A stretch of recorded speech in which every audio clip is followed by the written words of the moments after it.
Sigurado naman po ay lahat tayo ay umiibig na. Sigurado po ba na kaming lahat ay umiibig na? Umiibig na sa aming Panginoon Diyos. Amen.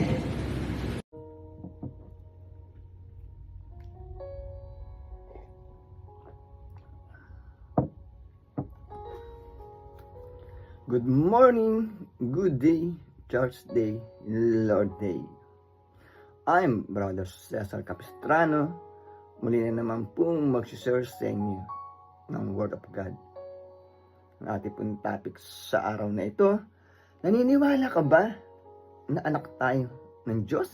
Ano ito? Sa Biblia, ating pong aalamin yan. Meron tayo isang talata sa araw na ito. Bago ko po basahin ang talata, tayo po yung manalangin muna. Diyos amang nasa langit, makapangyarihan sa lahat, sambahin ang ngalan mo. Diyos Ama, maraming salamat po sa gabay, biyaya na pinagkakalob niyo sa amin sa bawat isa sa amin. Di po kami magsasawang magpasalamat.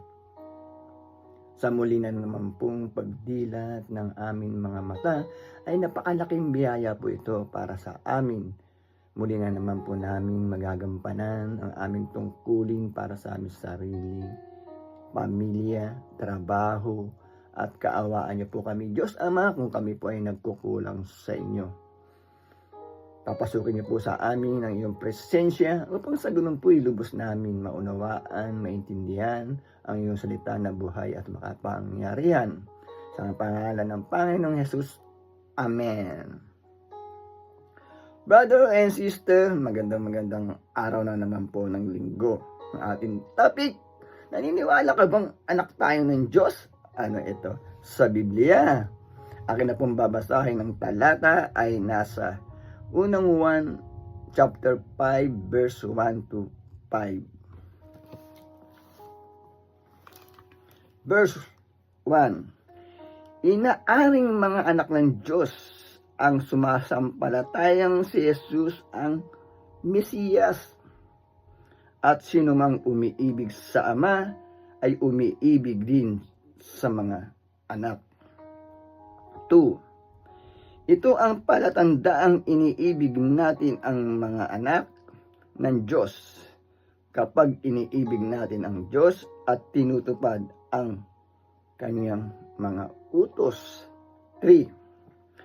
Sapagkat ang tunay na umiibig sa Diyos ay yaong tumutupad ng kanyang mga utos at hindi naman mahirap sundin ang kanyang mga utos. 4. Sapagkat napagtagumpayan ng bawat anak ng Diyos ang sanlibutan at nagtatagumpay tayo sa pamamagitan ng pananampalataya. 5. Sino ang makapagtatagumpay laban sa sanlibutan? Ang sumasampalatayang si Jesus, ang anak ng Diyos.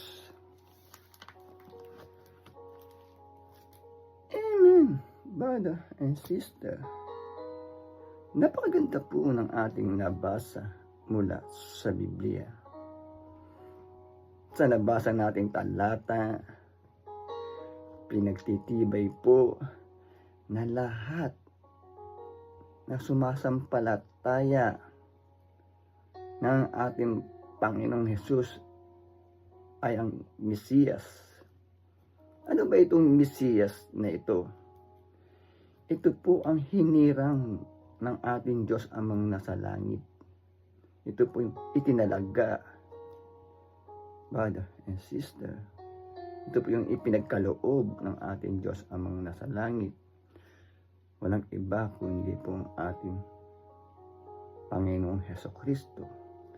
Ang lahat ng sumasampalataya sa ating Panginoong Hesukristo at umiibig at naniniwala na anak ng Diyos na nasa langit, lahat po tayo ng nilikha na sumasampalataya ay anak din po ng ating Diyos amang nasa langit. Ayan po ang aral na ibinigay ng ating Panginoong Hesukristo na ibinahagi naman po ni Apostol Juan. Pinagtitibay din po sa nabasa natin balita na hindi naman po mahirap sundin ang utos ng ating Ama na sa langit. Napakadali lang daw po at hindi naman daw po mahirap sundin ang kanyang mga utos. Samahan lang po natin ng pananampalataya. Tayo po sumunod sa mga kautusan ng ating Diyos Amang nasa langit, sapagkat ito po ay ang kalugod-lugod at tayo po ay anak ng ating Diyos Amang nasa langit.